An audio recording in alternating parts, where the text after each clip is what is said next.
Εγώ έχω βαφτιστεί 2 φορές μάρτυρας του Ιεχωβά. Ναι, όχι 1, 2. Και έχω βαφτιστεί και 1 φορά Ορθόδοξη στα 19. Βαφτίστηκα την πρώτη φορά, ήμουνα μέσα στην κοιλιά της μάνας μου. Γιατί όταν βαφτίστηκε μάρτυρας του Ιεχωβά ήταν έγκυος σε μένα. Τη δεύτερη φορά βαφτίστηκα στα 12 μου. Έφυγα από την οργάνωση στα 16 μου. Όταν λέω έφυγα όμως, όχι αποκοπικά, αποσυνταυτίστηκα. Έχει δύο τρόπους να φύγεις από την οργάνωση. Ο ένας είναι η αποκοπή, που σημαίνει ότι έκανες κάτι που αντιβαίνει στους κανονισμούς της οργάνωσης και σε αποκόπτουν παραδειγματικά για να δουν οι άλλοι ότι δεν είναι αποδεκτό αυτό και ότι η μελιγενέστατη τους περιμένει και εκείνους. Και το άλλο είναι αποσυντάφτιση. Αποσυντάφτιση είναι όταν αποφασίζεις εσύ να φύγεις από την οργάνωση γιατί δεν σ' αρέσει, γιατί διαφωνείς, γιατί βαρέθηκες, γιατί θες να ζήσεις τη ζωή σου με τις απολαύσεις τις οποίες δεν η οργάνωση επιτρέπει να έχεις. Οπότε ναι. Εγώ αποσυνταυτίστηκα στα 16 μου, αποσυνταυτίστηκα. Και θα σας πω και τους λόγους για τους οποίους επέλεξα να αποσυνταυτιστώ. Άσχετα που έγινε αρκετά βία, γιατί χρειάστηκε να μαζέψω όση περισσότερη δύναμη είχα και να το κάνω, αλλά θα σας πω για ποιους λόγους διαφώνησα με την οργάνωση.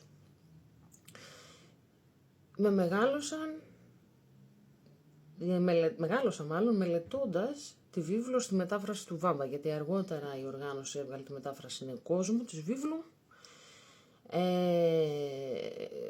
δικιά της έκδοση, την οποία και χρησιμοποιούν και στην οποία έχουν αντικαταστήσει και το όνομα του Θεού, γράφει Ιεχωβά. Οπότε αν έρθουν στο σπίτι σας να σας μιλήσουν με τη δικιά τους τη βίβλο και σας δείχνουν μέσα από τη βίβλο τη δικιά τους, το μετάφραση νέου κόσμου δηλαδή, το όνομα του Ιεχωβά, να ξέρετε ότι είναι η δικιά τους μετάφραση. Έτσι δεν είναι η επίσημη έκδοση της βίβλου. Αυτό το λέω γι' αυτό, γιατί πολλοί δεν έχουν διαβάσει, πολλοί συνανθρωποί μας δεν έχουν καν ανοίξει τη βίβλο, να ξέρουν τι γράφει. Αυτό το ξέρω, το έχω αντιληφθεί από συζητήσεις με ανθρώπους, ας πούμε, που έχουν άγνοια για το περιεχόμενο της βίβλου.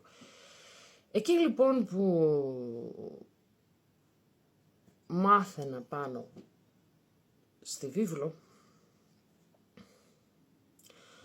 άρχισα να έχω πολύ έντονες αντιδράσεις για πράγματα τα οποία δεν βγάζανε λογική, κυρίως για την Παλαιά Διαθήκη, που εξ αρχής να πω ότι και περισσότεροι Ορθόδοξοι ιερείς με τους οποίους έχω μιλήσει δεν την αποδέχονται. Σου λέει είναι εβραϊκές γραφές. Και όντως είναι εβραϊκές γραφές, δηλαδή όντως είναι Ταλμούδ, να το πω και σωστά. Είναι το εβραϊκό του...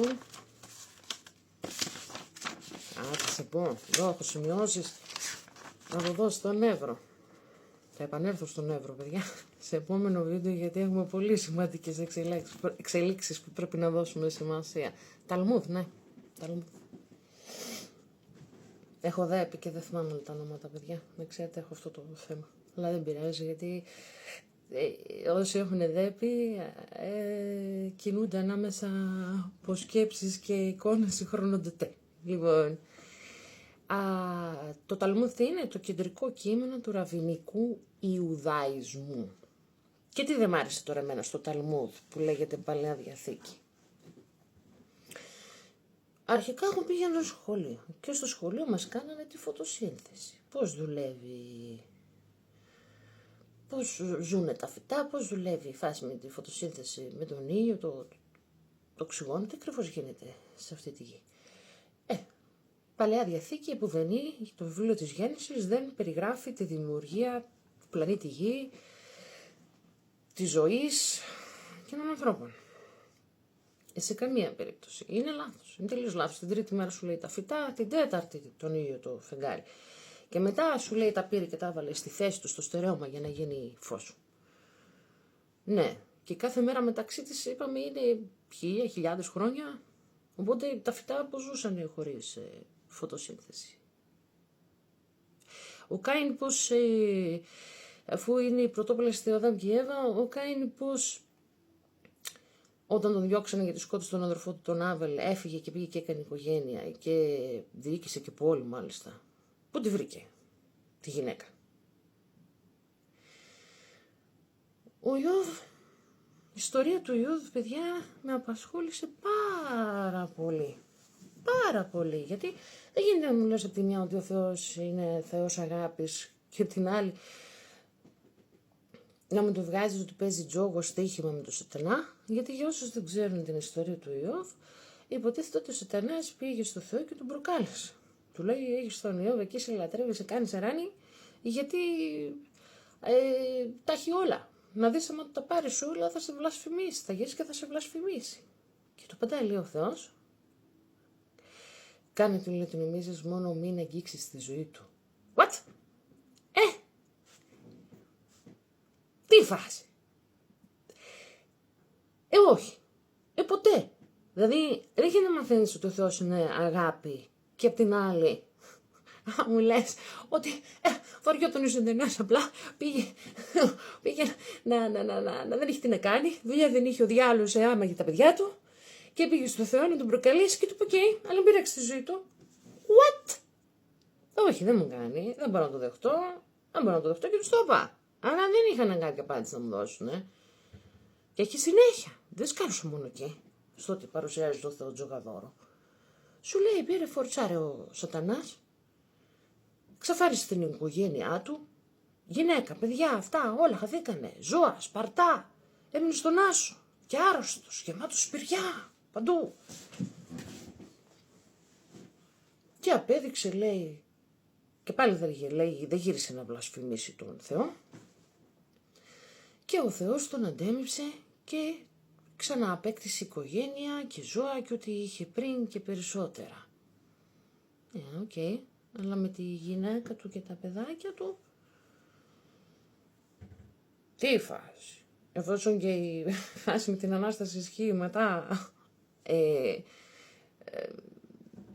τη θυσία του Χριστού, υποτίθεται ανισταίνονται οι άνθρωποι, έτσι λένε οι μάρτυρες του Χριστού. Ότι ήρθε ο Χριστός να αναθυσιαστεί για να έχουμε το δικαίωμα της Ανάστασης. Ναι.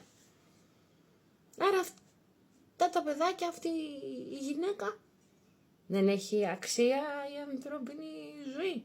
Τι είμαστε, τίποτα πιόνια, διαχειρίσιμα, η ιστορία του Λότ. Τι σκάλωμα θα και με την ιστορία του Λότ και ήμουν και μια στα νιανιάνιαρο. Και κάθομαι να ασχολούμαι εγώ με σεξουαλικά ζητήματα και ανομαλίες να πούμε. Αλλά πρόσεξε τώρα η ιστορία, γιατί δεν ξέρω αν το έχεις διαβάσει. Σου λέει, κατέβηκαν οι άγγελοι από τον ουρανό να πάνε στην πόλη του Σοδόμου και των Γομόρων, στην οποία έχει αποφασίσει να καταστρέψει ο Θεός, γιατί στην Παλαιά Διαθήκη ο Θεός είναι ένα Νετανιάχου. Στην Παλαιά Διαθήκη ο Θεός είναι Νετανιάχου. Και αν ο χι Νετανιάχου και ο χι λαός του Ισραήλ διδάσκονται στη Ταλμούδ κυρίως πάνω σε αυτά, έχουμε σοβαρό πρόβλημα, παιδιά.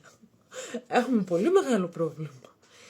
Φιλιστέοι, εκεί, αν κάτσετε και ασχοληθείτε με το βιβλίο της Παλαιάς Διαθήκης, με το Ταλμούδ, τον ραβινικό ιουδαϊστικό βιβλίο. Ναι. Είτε δείτε τι οθεί να κάνουν στις γυναίκες σαν τιμωρία, είτε δείτε το πόσο τιμωρός είναι ο Θεός, το φρικάρετε. Λες αυτός είναι Θεός αγάπης. Μέσα στη Καινή Διαθήκη με τον παρουσιάζεις αλλιώς. Και παρουσιάζεις αλλιώς όχι μόνο τον Θεό, και το τι πρέπει να έχουμε, γιατί η Παλαιά Διαθήκη είναι του έχει πλούτη, έχει ζώα, έχει λεφτά. Αυτό είναι το νόημα. Και έχουν και οι μάρτυρες στη Ιεχωβά για τα παιδάκια την ιστορία του Μεφιβοστέ. Αντίστοιχη φάση με τον Ιώβ και αυτός. Τον είχε ευεργετήσει, σου λέει ο Δαβίδ, τα έχασε, πάει αυτό. Έχασε, σου λέει, τα ωφέλη. Τι ήταν τα ωφέλη? Γη, ζώα, αυτό. Μα άμα είσαι χριστιανικό βιβλίο και δεν είναι τα ωφέλη, η ύλη και μη θα βρίζετε επί της γης που είναι στην Κοινή Διαθήκη. Τι φάση, δεν κολλάνε. Πάω, γυρνάω στην ιστορία του Λότ. Πάνε, σου λέει, οι άγγελοι μέσα στην πόλη του Σοδόμου και των Γομόρων να δουν αν έχει επιβιώσει κανένας καλός άνθρωπος. Και σε αυτή τη φάση, όμως τους βλέπουν οι κάτοικοι της πόλης του Σοδόμου και των Γομόρων, υποθέτω σε ένα αγγελί, τώρα θα είχαν πάρει ωραία ανθρώπινα σώματα, έτσι. Τους λιγουρεύτηκαν, σου λέει, και πήγαν να τους την πέσουνε. Και λέει ο Λότ, το βλέπει τη φάση, πάει κοντά, λέει, μην πειράξετε τους ξένους, πάρτε τις κόρες μου. What? Άσε τους ξένους, πάρε τα παιδιά μου, πάρε τις κόρες μου και περιμένεις εγώ, παιδάκι, ρατσάκι, αυτό το δεχτώ και να μ' αρέσει. Από πού και σου πω, τι είμαστε, εμπρεύσιμο είδος. Δηλαδή μη φας παστίτσιο, φάε σουτζουκάκια, δηλαδή τι φας. Και δεν τελειώνει και η υπόθεση, έχει και παρακάτω. Αφού τελικά τους βγάλαν έξω από την πόλη, το Σοδόμι και το Γόμορο, γίνεται η γεννάκα του Λότ, στείλε άλατο, σου λέει, γιατί δεν γύρισε να κοιτάξει πίσω αυτά που άφηνε. Στην εντολή του κάνει αυτό, γύρισε να κοιτάξει πίσω αυτό που είχε χτίσει, αυτό που άφηνε. Που και, anyway, μια ματιά να ρίξεις αυτά που αφήνεις με την έννοια του, εκεί έχεις ζήσει όλη σου τη ζωή, το πληρώνεις με στήλη άλατος. Και έχει και συνέχεια. Ναι. Σου λέει, τους βγάζουν έξω από την πόλη, το Σοδόμι και το Γομόρον, και οι κόρες του Λότ. Τώρα ποιος ξέρει, είχαν την αίσθηση ότι δεν έχει άλλους άντρες στη γη. Ήταν οι τελευταίοι, τα Σόδομα και τα Γόμορα, γιατί είναι πολύ συνήθες να κολλάμε σε τοπικό επίπεδο και να βλέπουμε περιορισμένα τα πράγματα. Αυτό συνέβαινε τότε, ήταν κάτι ok για την εποχή, η φάση της αιμομιξίας. Αλλά σε κάθε περίπτωση οι κόρες του Λότ ποτίσαν τον πατέρα τους κρασί και πλαγιάσανε μαζί του για να φέρουν απογόνους. Και να έχω φάει σκάλαμα τώρα. Δεν γίνεται να οργανώθηκε ολόκληρη επιχείρηση σκούπα και διάσωσης. Δεν μπορούσε να πάει ένας άγγελος να τους πει: κορίτσια, έχει κι άλλους άντρες στον πλανήτη. Μην πηγαίνετε με τον πατέρα σας. Είναι δυνατόν? Όχι. Όχι. Δεν το δέχομαι. Ό,τι και να θες να μου πεις κάτι. Δεν μπορώ να το δεχτώ. Γιατί για κάποιο λόγο στη βίβλο η αιμομιξία είναι ok. Δεν είναι ok η ομοφιλοφιλία. Και λες what? Τι φας? Πώς? Οπότε όλες αυτές τις συζητήσεις που δεν καταλάβαινα, δεν μου έβγαζε το δίκαιο, δεν μου έβγαζε αγάπη, δεν μου έβγαζε νόημα. Και τα συζητούσα και τα έλεγα, λάτε εδώ τα παιδιά, δεν. Πρέπει να δείξεις πίστη στον Ιεχωβά.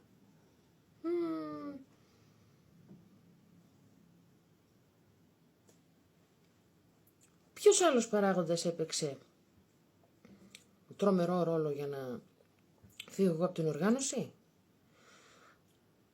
Φυσικά η γνώση. Γιατί ο λόγος που με είδατε τόσο να αντιδράω στο προηγούμενο βίντεο για τα παιδιά και για να αναφέρω για το ίντερνετ και για την πληροφορία είναι γιατί, που ναι, όχι, το ίντερνετ δεν είναι καλό για τα παιδιά. Υπάρχουν πολλές πληροφορίες, δεν το έχουμε φτιάξει καλό για τα παιδιά. Θα μπορούσαμε να το έχουμε φτιάξει καλό για τα παιδιά και να έχουμε έναν περιορισμό στο πόσο δεν μπαίνουν. Αλλά ναι, δεν είναι ένας χώρος, ο ιστότοπος όπου είναι κατάλληλος για τα παιδιά. Έτσι όπως είναι. Εγώ αντίστοιχα όταν ήμουν παιδί είχα bullying και στο σχολείο. Είχα το κυνήγι παλιού Ιαχωβού. Κι ας μην έκανα τίποτα. Απλά επειδή είχα την ταμπέλα της παλιού Ιαχωβού. Τι έκανα? Βρήκα καταφύγιο στη βιβλιοθήκη του σχολείου μου. Και εκεί διάβασα βιβλία και βιβλία. Βιβλία και βιβλία. Τα οποία όμως τι κάνανε? Γιατί άλλα ήταν πεζογραφήματα, άλλα ήταν μυθιστορήματα, άλλα ήταν ποίηματα, γενικά ό,τι υπάρχει το κατεβρώθησα. Βγάζει αγάπη. Η οργάνωση των μαρτύρων του Ιεχωβά με έμαθε ότι ο κόσμος εκεί έξω, οι κοσμικοί, δεν έχουν αγάπη μεταξύ τους. Όσοι είναι εκτός οργάνωσης τους λένε κοσμικούς. Έχουν όλη αυτή την τέτοια. Δεν πάνε σε μουσουλμάνους, ορθόδοξους, βουδιστές, είσαι κοσμικός. Είσαι του κόσμου. Που δεν ανήκουν. Αλλά μέσα από τα βιβλία είδα κάτι διαφορετικό. Είδα έναν κόσμο με αγάπη. Με αρχές. Ταξίδεψα σε όλο τον κόσμο μέσω των βιβλίων και είδα τους πολιτισμούς τους. Είδα ότι δεν είναι αυτό το φρικιαστικό περιβάλλον και ο κόσμος που θέλανε να με τρομάξουν, να μην δω, να μην πλησιάσω. Η γνώση η οποία θα με σκανδάλιζε, γιατί τι σου λένε, αν έρθει κάτι και δεν σου αντιβαίνει σε αυτά που λέμε εμείς, σαν θεωρία, σαν φιλοσοφία, τότε είναι δαιμονικό, γιατί έρχεται και σου βάζει μέσα σου τι, ζυζάνια. Οτιδήποτε σε προβληματίζει, σου περνάνε. Ότι είναι του σατανά. Αν κάτι έρχεται και δεν συμφωνεί με τις πεποιθήσεις της οργάνωσης, είναι του σατανά, σου λέει. Οι περισσότεροι μάρτυρες του Ιεχωβά δεν έχουν διαβάσει τίποτα άλλο. Όσοι δεν έχουν πάει σχολείο ή δεν έχουν τελειώσει κάποια ειδικότητα ή δεν έχουν προσωπικό ενδιαφέρον για το διάβασμα. Δεν έχουν πολλές γνώσεις, παιδιά. Είναι περιορισμένες. Και αυτό δεν ισχύει μόνο για τους μάρτυρες του Ιεχωβά. Αυτό ισχύει για όλους μας. Εγώ σχετικά πρόσφατα έκατσα και διάβασα πόσα χρόνια υπάρχει ο πλανήτης Γη. Πόσα χρόνια υπάρχει το είδος μας του Homo sapiens. Πριν πόσα χρόνια ήταν εδώ οι δεινόσαυροι. Πώς πεθάνανε οι δεινόσαυροι. Πράγματα τα οποία δεν ξέρω, για κάποιο λόγο δεν τα μαθαίνουμε σωστά ακόμα στα σχολεία. Ή καλά, εγώ όταν πήγαινα στο σχολείο δεν ενδιαφέρει κανέναν η προσωπική μου ανάπτυξη και δεν ενδιαφέρει τους μάρτυρες του Ιεχωβά και δεν κυνηγάνε τους γονείς αυτό, έτσι, να δίνουν βάση στα ενδιαφέροντα των παιδιών τους, ούτε στις σπουδές τους, αποθαρρύνουν από το να σπουδάσουν. Άμα μπεις μέσα στο jw.org και γράψεις, ας πούμε, δεινόσαυροι, γιατί εγώ πήγα να δω τι λέει για τους δεινόσαυρους. Θα δεις 500 ορθογραφικά λάθη. Και καταλαβαίνω τα παιδάκια από πίσω που φτιάχνουν τις σελίδες και όλα αυτά το υλικό, δυστυχώς ούτε ορθογραφία. Και είναι θλιβερό. Γιατί? Θα βάλω κι άλλο έναν παράγοντα στους λόγους που με έκανε να φύγω από την οργάνωση. Ένα συγγενικό μου άτομο. Ένα πολύ συγγενικό άτομο για μένα, σπουδαίο για μένα, σημαντικό για μένα. Είχε δηλώσει ήδη ότι θέλει να φύγει από την οργάνωση των μαρτύρων του Ιεχωβά και είχε πέσει όλο το σόι, στην κεφαλή του. Και εγώ ήθελα να φύγω. Είχα καταλάβει, είχα ξυπνήσει. Αλλά έπρεπε να τελειώσω τη σχολή μου, να πιάσω μια δουλειά, να έχω λεφτάκια, να νοικιάσω ένα σπίτι. Τι να κάνω. Επιβιώσασα. Κάτι πρέπει να κάνω. Είχα βγάλει αυτό το πλάνο. Έλα όμως που ήρθε το πλάνο και μου χάλασε. Γιατί αυτός ο άνθρωπος της ζωής μου, ο σημαντικός, έφτασε σε τέτοιο ψυχολογικό σημείο που ήθελε να αυτοκτονήσει. Και λέω, τι? What? Για αυτές τις βλακίες θα χάσω και άνθρωπο δικό μου. Τι λέτε μωρέ? Έχουμε τρελαθεί. Ακόμα και μια σταλιές 100 που ήμουνα, λέω, δεν έχει. Δεν τους το επιτρέπω. Δεν θα αφήσω να γίνει. Και τα κατάφερα. Ναι, τα κατάφερα. Την πλήρωσα όμως. Την πλήρωσα πάρα πολύ. Πέραν από το στερεοφωνικό ξύλο στη στιγμή της ανακοίνωσης, που ήταν και το συγγενικό μου πρόσωπο μπροστά, το οποίο αναγκάστηκε για να σταματήσουν να με χτυπάνε με λύσα, να υποκριθεί ότι το πιέσε η καρδιά του, καρδιακή προσβολή. Εκεί ανάμεσα από πουνιές και εντάσεις και φωνές και μίσος και όλο αυτό το... Σε κάποια φάση το βλέμμα μου συνάντησε το βλέμμα αυτού του ατόμου και μου έκανε απλά αυτό.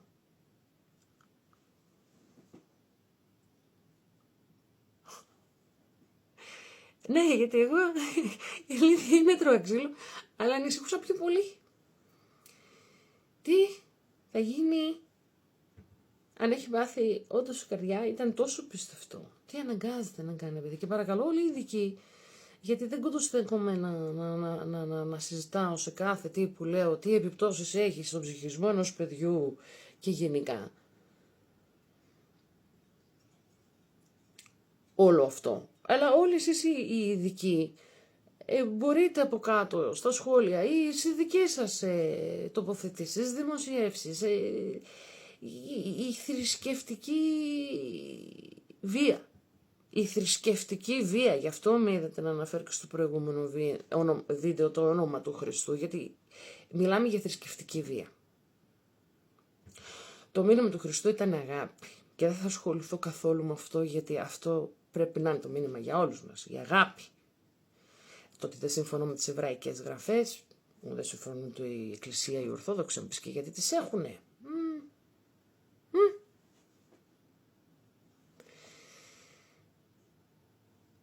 Όταν αποφάσισα λοιπόν να φύγω από τους μάρτυρες του Ιεχωβά και το δήλωσα, υποχρεώθηκα να περάσω από το πρωτόκολλο. Πρέπει να έρθουν οι πρεσβύτεροι, οι οποίοι πρεσβύτεροι, παύλα, οι ιερείς, πρέπει να έρθουν να τους ανακοινώσεις την αποφασή σου και μετά να ανακοινωθεί και στη συνάθρηση, και με υποχρεώσαν να είμαι και στη συνάθρηση που θα ανακοινωθεί. Γιατί ρε παιδιά, εμένα όλα αυτά μου ήταν τόσο ψυχοφθόρα, τόσο γεμίσανε την ψυχή μου τότε με τόση ένταση. Δεν το ήθελα, ήταν τόσο τοξικό όλο αυτό. Τόσο τοξικό όλο αυτό. Δεν το ήθελα.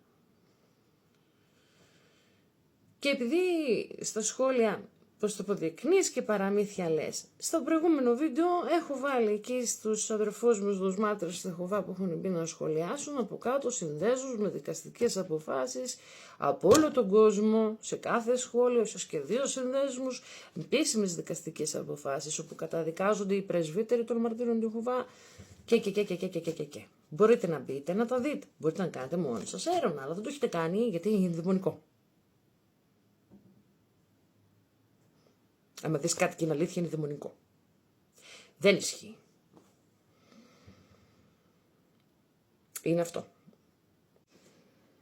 Πρέπει, αν δεν χρησιμοποιούμε τη λογική μας, σε αυτά που διαβάζουμε, σε αυτά που μας εξετάζουμε, σε αυτά που μας λένε δέξουτα, ποιο το νόημα? Παρατηρώ και τις αντιδράσεις σας πριν, στα σχόλια, αγαπητοί μάρτυρες του Ιεχωβά. Σας έκανα ένα ερώτημα. Πού πάει το για πάντα? Γιατί όσοι δεν γνωρίζουν, και δεν είναι μια καλή ευκαιρία να σας μιλήσω για τον άλλο παράγοντα που έφυγα από την οργάνωση, που δεν μου άρεσε. Εγώ κάθε εβδομάδα εκπαιδευόμουν. Πώς θα γίνω η τέλεια πολίτρια? Το πιο δυνατό σκληροπυρηνικό μάρκετινγκ που ξεκινάει από την παιδική σου ηλικία. Πώς θα εντοπίσεις την αδυναμία ταλουνού? Πώς το όχι θα το κάνεις ναι? Μέχρι που θα κάνεις πίσω για να μην χάσεις έτσι τη συγχυστήρια της σύγχυσης ο συνομιλητής σου και θα χάσεις την μπάλα τελείως και κλείσει πόρτα. Να μην κλείσει πόρτα. Να δείχνεις ταπεινότητα. Αν δεν το ξέρω, θα έρθω την άλλη φορά. Θα το μελετήσω λίγο, θα το δω.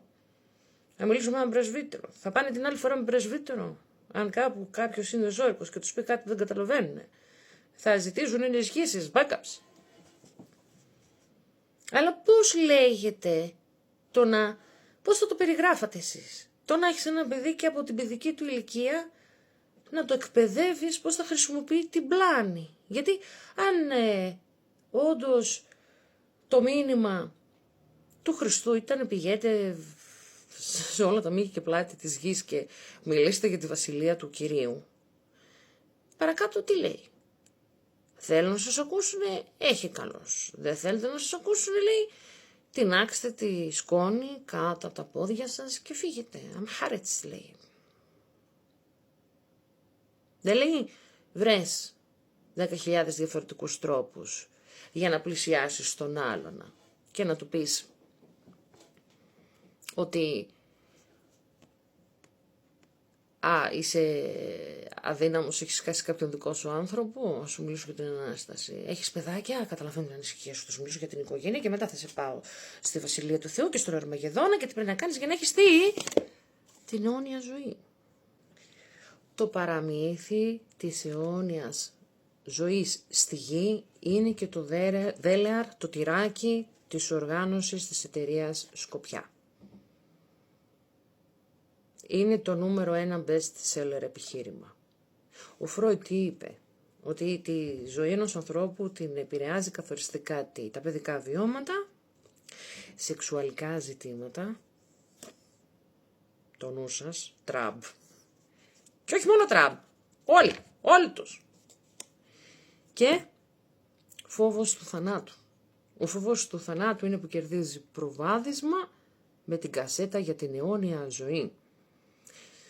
Και πραγματικά αυτό που εγώ ανυπομονώ να δούμε μαζί, γιατί οι αισθήσεις μας λειτουργούν λάθος και η βίβλος όταν γράφτηκε αγνοούσαν πολλά δεδομένα και οι φιλόλογοι μας όταν μιλήσανε, αναρωτιέμαι πολλές φορές πώς θα μίλαγε ο Σωκράτης, ο Πλάτωνας και όλοι αν είχαν βάλει το συντελεστή τέλους του πλανήτη Γης, γιατί και ο ήλιος είναι αστέρι, είχε ένα τέλος, θα σταματήσω να το λέω, πώς θα μιλούσαν. Πώς θα εξελισσόταν η φιλοσοφία τους. Γιατί ενώ το μάθαμε το 1950 δεν το μελετήσαμε. Δεν το πήγαμε παραπέρα. Να κάτσουμε να ζυγίσουμε όλη τη γνώση που έχουμε μέχρι τώρα. Να δούμε συμφωνεί. Θα σου πω και το άλλο. Δεν είναι καθόλου εύκολο, ειδικά για την γενιά τη δικιά μου, εκείνη την περίοδο που η Ορθόδοξη Εκκλησία κυνηγούσε τους Ιεχωβάδες, τους μάρτυρες του Ιεχωβά, να πας να χτυπήσεις την πόρτα. Σε ποια είναι η καρδιά σου. Και βρισκές έχουμε φάει. Και φτύσιμο έχουμε φάει. Και χαστούκι έχω φάει. Και έπρεπε να μάθω όλο αυτό να το δω τι, πώς. Σαν να διώκεσαι στο όνομα του Χριστού. Σας κάνει εντύπωση γιατί είπα ότι κακοποιήθηκα και στο όνομα του Χριστού πέραν του Ιεχωβά. Είναι γι' αυτό. Γιατί ο Χριστός λέει, είπε τι, θα σας κυνηγήσουν στο όνομά μου. Θα. Και εγώ πρέπει να νιώθω περήφανη γι' αυτό. Ότι μαζεύω μπόνους πόντους. Είναι φυσιολογικό αυτό για την ανάπτυξη ενός παιδιού, να μεγαλώνει με αυτά τα κριτήρια και τα δεδομένα. Ότι πρέπει να χαίρεται άμα κακοποιείται.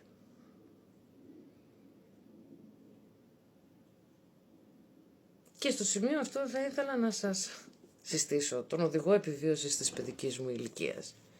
Είναι αυτό εδώ. Είναι το παιχνίδι της Πολιάννας, το παιχνίδι της χαράς. Η Πολιάννα και το παιχνίδι της χαράς. Παιδιά, στην κυριολεξία με βοήθησε όχι απλώς να επιβιώσω από τη συγκεκριμένη οργάνωση, αλλά και τη βιαιότητά της. Με βοήθησε να διαφυλάξω όσο περισσότερο γίνεται και τον ψυχισμό μου. Γιατί το παιχνίδι της χαράς δεν είναι άλλο από το να βρίσκεις κάτι θετικό μέσα σε ένα σύνολο προβλημάτων και αναποδιάς και η μάρα εσάρ και το κακό είναι απάντημα τέλος πάντων, εσύ να βρίσκεις το καλό και να καρπώνεις από αυτό και να προχωράς παρακάτω. Στην ενήλικη ζωή μου αναρωτήθηκα αν εν τέλει αυτό το παιχνίδι με ενθάρρυνε σε φάση θυματοποίησης. Γιατί σε φυσιολογικές συνθήκες ο άνθρωπος δεν θα πρέπει να εκπαιδεύει τον εαυτό του να επιβιώνει σε τοξικά, μη κατάλληλα βία περιβάλλοντα. Δεν θα έπρεπε καν, θα έπρεπε ενδεχομένως να προστατεύει τον εαυτό του, να μην βρίσκεται εκεί. Βέβαια ένα παιδί που δεν έχει τη δύναμη να αλλάξει πράγματα είναι σωτήριο. Είναι σωτήριο. Γιατί αν δεν έχεις τη δύναμη να σηκωθείς, να υπερασπιστείς τον εαυτό σου, κάπως πρέπει να επιβιώσεις. Κάπως πρέπει να το δουλέψεις όλο αυτό με το μυαλό σου μέσα σου. Δεν έχεις πολλές επιλογές. Αυτό το βιβλίο λοιπόν, ουσιαστικά μέσα στη ζωή. Η Πολιάννα και το παιχνίδι της χαράς. Μην τολμήσει η οργάνωση, η εταιρεία Σκοπιά και ενοχλήσει καθόλου αυτούς τους ανθρώπους που λέγονται ότι είναι οι βιολογικοί μου γονείς. Και κανένα από τα μέλη των μάρτυρων του Ιεχωβά, έτσι, προειδοποιώ. Γιατί μπορεί να πέρασα ό,τι πέρασα, αλλά όταν συνειδητοποιείς το βαθμό της πλάνης, τη μεθοδολογία, τον εντοπισμό της αδυναμίας και της χειριστικότητας πάνω σε αυτή την αδυναμία, μπορεί να είναι σκληρό και λυπηρό όλο αυτό να νικάει την αγάπη, αλλά παιδιά μιλάμε ότι βρήκαν την αδυναμία τους. Δεν βλέπετε στο Ισραήλ τα νέα τα παιδάκια πώς μιλάνε, οι νέοι ανθρώποι, με τι κακία και μίσος. Να τους σκοτώσουμε όλους, να κάνουμε, να ράνουμε. Γιατί αυτοί πραγματικά θεωρούν ότι είναι εκλεκτοί, παιδιά. Πραγματικά το θεωρούν. Και σκεφτείτε το Ταλμούδ, τις βιβλικές γραφές τις οποίες διδάσκονται. Και ότι είναι και ο Θεός αγάπης είναι τιμωρός. Και ποιος ξέρει πώς μπορεί να θεωρούν μέσα στο μυαλό τους έτσι, το έργο του Νετανιάχου. Μπορεί να το βλέπουν και θεούλοι. Είναι γιατί τα ίδια έκανε και ο Θεός της βίβλου της Παλαιάς Διαθήκης, του Ταλμούδ, των Ιουδαίων. Τα ίδια ακριβώς έκανε. Γιατί? Για το λαό του τον Ισραήλ. Και αυτό ποτέ δεν έβγαλε άκρη. Γιατί έλεγα πώς γίνεται να είμαστε όλοι πλάσματα του Θεού και ένας λαός μόνο, ένα έθνος μόνο να είναι ο εκλεκτός λαός. Πώς γίνεται? Άντε κάτσε παιδιά, θα ξεχωρίσεις κάποια από τα παιδιά σου? Θα ξεχωρίσεις κάποια από τα παιδιά σου? Να πεις εσένα αυτό θα σε ευεργετήσω, είσαι ο εκλεκτός μου λαός? Γιατί? Με ποια κριτήρια επιλογής επιλεχθήκανε? Και έχουν και όλους εμάς να ακολουθούν κατά πόδας. Θα εξηγήσω κιόλας, γιατί καταλαβαίνω ότι λέω πολλά τα οποία αν δεν έχει γνώσει ο κόσμος πληροφορίες τέλος πάντων για το τι ισχύει, μπορεί να είναι και μπερδευτικά τώρα όλο αυτό. Μπερδευτικά, ανακαλύπτω και δικές μου λέξεις. Η Παλαιά Διαθήκη είναι των Εβραίων, ξεκάθαρα. Η οποία όμως είναι μέρος της βίβλου, του δόγματος του χριστιανισμού. Το Ισλάμ πατάει πάνω μεγάλο ποσοστό στη βίβλο. Όλα αυτά έχουν κοινή ρίζα και τους βλέπεις τρέχουν μεταξύ τους, είναι κοινή ρίζα. Δεν θα ασχοληθώ ιδιαίτερα με τις άλλες θρησκείες, γιατί μπορούμε να τις ακυρώσουμε με πολύ απλά επιχειρήματα. Ο Μωάμεθ, που δεν το ξέρουν ούτε οι μουσουλμάνες, αυτό και είναι τραγικό. Μπορείτε να συνειδητοποιήσετε ότι εκατομμύρια γυναίκες μουσουλμάνες δεν ξέρουν ότι ο Μωάμεθ ήταν ο μεγαλύτερος παιδόφιλος? 6 χρονών ήταν η μικρότερη γυναίκα του και 9 χρονών της επέτρεψε, την πήρε στο κρεβάτι του και της επέτρεψε να πάρει και τα παιχνιδάκια της μαζί.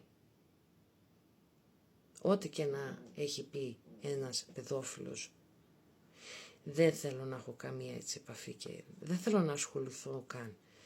Θα κρατήσω μόνο ιστορική αναφορά, μην τρώω τα γουρούνια, θα το δούμε σε επόμενο βίντεο. Να κρατήσουμε ιστορικά σημεία έτσι από την περίοδο εκεί. Ναι, να το κάνουμε. Αλλά όχι, δεν θα ασχοληθώ με το Ισλάμ και έναν παιδόφιλο που έχει προφήτη έναν παιδόφιλο. Και τραγική ηρωνία να βλέπεις τώρα όλη αυτή τη φάση με τον Τραμπ και τους μουσουλμάνους που λένε ο Τραμπ ο παιδόφιλος. Κοιτάς τα χάλια σου. Όλη σου η πίστη είναι βασισμένη πάνω σε ένα παιδόφιλο. Και δες να πεις τι. Καθολική. Τα του Καίσαρα εις του Καίσαρα, λέει βίβλος. Τα του Θεού εις του Θεού. Ο Πάπας τι, και αρχηγός κράτους. Πας, δεν κάτσω ασχοληθώ. Γιατί? Όταν παρακολουθείς τις θρησκείες να βασίζονται όλες πάνω σε ένα βιβλίο, αλλά καμία να μην εφαρμόζει στην πράξη, για ποιο λόγο? Είμαι homo sapiens. Και ξέρετε πως φτάσαμε ως εδώ? Μόνο με το αίσθητο της επιβίωσης. Η επιβίωση είναι αυτή, τα πλάσματα της γης, οι ζωντανοί οργανισμοί, τα είδη τα οποία βρήκαν τον τρόπο να επιβιώσουν, να εξελιχθούν, να προσαρμοστούν σε νέα πράγματα, νέες καταστάσεις, νέο περιβάλλον, είναι και αυτά που επιβίωσαν.